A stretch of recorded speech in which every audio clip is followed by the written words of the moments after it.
ফের বিক্ষোভকারীদের দখলে দিল্লির যন্তর মন্তর। আগের দিনে পুলিশের ব্যাপক লাঠিচার্জ ও টিয়ার শেল ছোড়ার পর আজও বিক্ষোভস্থলে জড়ো হন শত শত ছাত্র ও তরুণ। নরেন্দ্র মোদীর বাসভবনের সামনে থেকে রাহুল ও প্রিয়াঙ্কা গান্ধীকে আটক করেছে দিল্লি পুলিশ। তবে শিক্ষামন্ত্রী ধর্মেন্দ্র প্রধানকে জবাবদিহিতার আওতায় আনার আশ্বাস দিয়েছে ভারত সরকার। শিক্ষার্থী আর তরুণদের বিক্ষোভে এবার উত্তাল দিল্লি। প্রশ্নপত্র ফাঁসের জেরে শুরু হওয়া বিক্ষোভে জড়ো হতে শুরু করেছেন সাধারণ মানুষ ও বিরোধী রাজনৈতিক নেতাকর্মীরা। সোমবার সংসদ অধিবেশনকে কেন্দ্র করে পার্লামেন্ট অভিমুখে ছাত্রদের পদযাত্রায় অভিযান চালায় দিল্লি পুলিশ। ব্যাপক লাঠিচার্জ, টিয়ার গ্যাস নিক্ষেপ আর আটকের মধ্য দিয়ে রাজধানী জুড়ে ছড়িয়ে পড়ে সহিংসতা।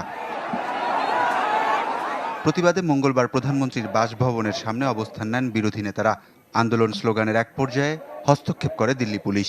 জনসমাগম থেকে টেনে হিঁচড়ে ধরে নিয়ে যাওয়া হয় রাহুল ও প্রিয়াঙ্কা গান্ধীকে।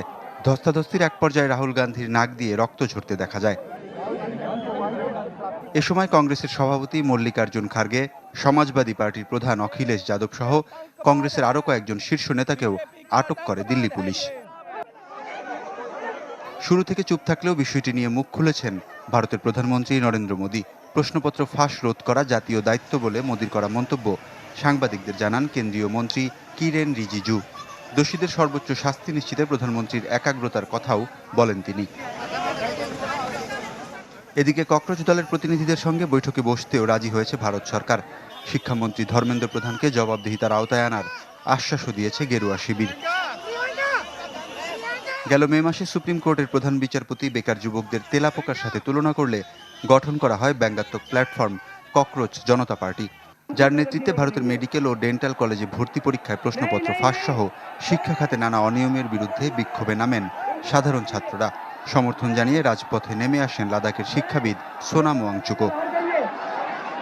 ওয়ালিউল্লাহ ফারুক, চ্যানেল 24। সেন্সিটিভিটি আমার নাই, আছে হোয়াইট প্লাস প্রো সেন্সিটিভ। দাঁতের সেন্সিটিভিটি ভুলে খান মন খুলে।